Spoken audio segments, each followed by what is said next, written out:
Farmer Delhi CM Arvind Kejriwal और Delhi high court की जज जस्टिस स्वर्णकांत शर्मा के बीच जो लीगल टसल चल रही थी वो अब एक नए और काफ़ी एक्सप्लोजिव टर्न ले चुकी है, क्योंकि अब एक ऐसा लेटर सामने आया है जो खुद अरविंद केजरीवाल ने जस्टिस स्वर्णकांत को लिखा है। और इस लेटर ने पूरे लीगल और पॉलिटिकल सर्कल्स में लिटरली हलचल मचा दी है। सवाल ये है कि आखिर ऐसा क्या लिख दिया गया है इस लेटर में जो इतनी बड़ी कंट्रोवर्सी क्रिएट हो गई है। क्या ये सिर्फ एक लीगल डिसएग्रीमेंट है या फिर जुडिशरी के इम्पार्शियलिटी पर एक बड़ा सवाल खड़ा हो रहा है? चलिए डिटेल में समझते हैं। अब व्यूवर्स, हमने इस केस में अब तक देखा था कि अरविंद केजरीवाल ने जस्टिस स्वर्णकांत शर्मा को उनका केस सुनने से मना किया था, पर जज ने इससे साफ इनकार कर दिया और जिसके बाद अरविंद केजरीवाल ने क्लियर किया है कि वो अपना केस जस्टिस स्वर्णकांत शर्मा के सामने प्रेजेंट ही नहीं करने वाले हैं। जी हाँ, आपने सही सुना। तो सबसे पहले टोन देखते हैं इस लेटर का, क्योंकि अरविंद केजरीवाल ने अपनी बात एक अग्रेसिव या कन्फ्रंटेशनल तरीके से नहीं बल्कि काफी कंपोज और रिस्पेक्टफुल टोन में रखी है।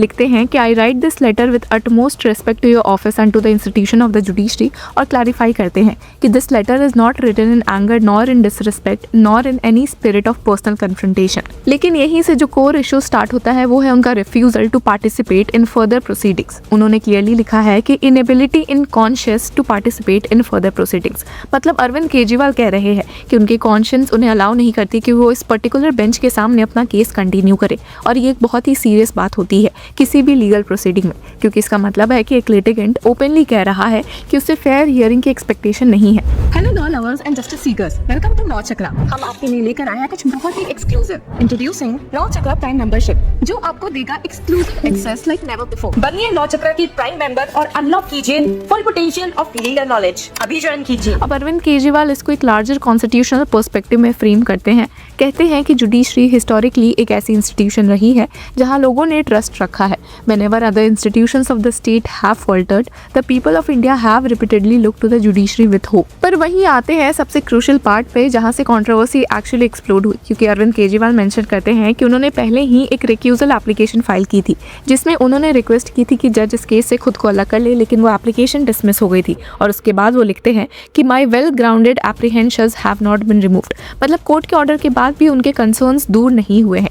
और यहीं पर एक स्ट्रॉन्ग ऑब्जर्वेशन आता है जहां अरविंद केजरीवाल कहते हैं कि I am left with the painful and inescapable impression that what I had urged as a lawful plea of apprehension was received and answered as a personal attack. ये लाइन काफी significant है क्योंकि ये डायरेक्टली इंडिकेट करता है कि उन्हें लगता है कि उनके लीगल कंसर्न्स को सीरियसली एड्रेस करने के बजाय उन्हें पर्सनल या इंस्टीट्यूशनल अटैक समझा गया। और अब आते हैं उनके दो मेजर एलिगेशन पर जो इस लेटर का सबसे एक्सप्लोजिव हिस्सा है।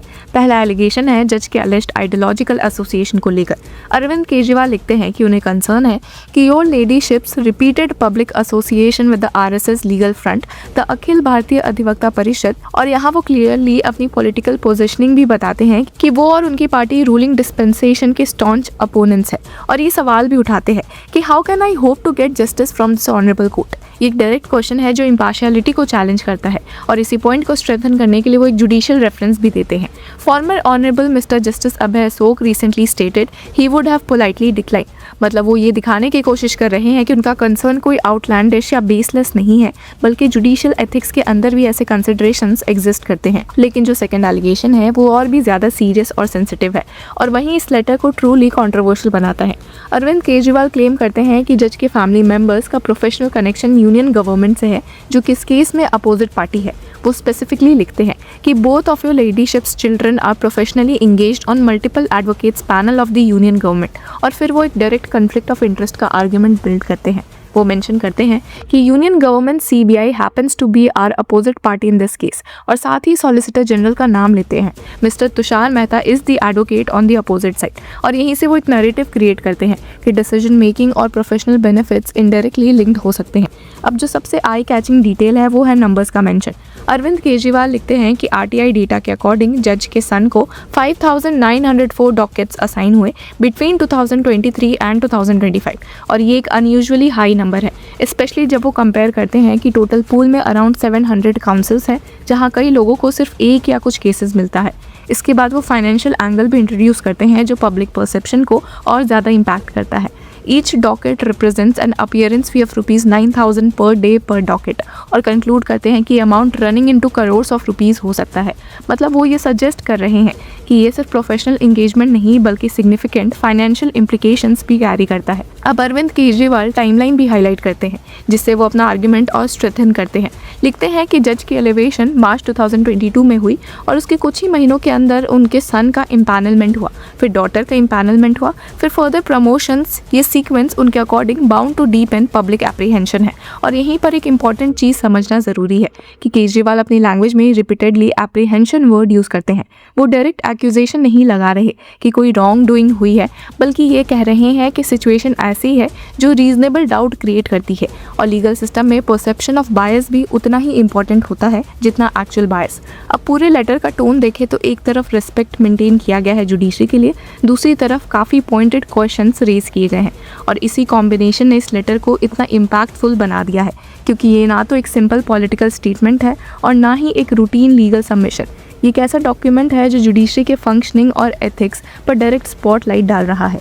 अब सबसे बड़ा सवाल ये है कि इस लेटर का लीगल इम्पैक्ट क्या होगा। क्या कोर्ट इसको एक सीरियस कंसर्न के रूप में देखेगी या फिर इसे एक अटेम्प्ट माना जाएगा प्रोसीडिंग्स को डीले या इन्फ्लुएंस करने का। और क्या ये मैटर और एस्केलेट होगा हायर जुडिशरी तक, क्योंकि जब एक फॉर्मर चीफ मिनिस्टर इस लेवल पर कंसर्न्स रेज करते हैं तो उसका रिपल इफेक्ट काफ़ी वाइड होता है। अब इस पूरे कंट्रोवर्सी ने एक बार फिर से ये डिबेट शुरू कर दी है कि जजेस के पर्सनल और प्रोफेशनल एसोसिएशंस को किस हद तक स्क्रूटिनाइज किया जाना चाहिए और रिक्यूजल का स्टैंडर्ड क्या होना चाहिए। क्योंकि अगर थ्रेशहोल्ड बहुत लो रखा गया तो मिसयूज का रिस्क है और बहुत ही हाई रखा गया तो जेन्युइन कंसर्न्स इग्नोर हो सकते हैं। और सबसे इंटरेस्टिंग बात यह है कि अरविंद केजरीवाल ने इस लेटर में सिर्फ ये 2 ही कंसर्न्स रेज नहीं किए हैं, बल्कि इसके आगे भी कुछ और ऐसे पॉइंट्स हैं जो शायद और भी ज़्यादा कंट्रोवर्शियल हैं और जो अभी डिस्कशन में पूरी तरह से सामने नहीं आए हैं। तो आखिर इस लेटर में और क्या क्या लिखा गया है, कौन से और एलिगेशंस या आर्ग्यूमेंट्स हैं जो अभी तक स्पॉटलाइट में नहीं आए हैं, चलिए देखते हैं इस वीडियो के दूसरे पार्ट में। तो व्यूअर्स, इस पूरे मुद्दे पे आपकी अभी तक क्या राय रही है हमें कमेंट सेक्शन में ज़रूर बताएं और तब तक के लिए keep following and supporting law चक्र।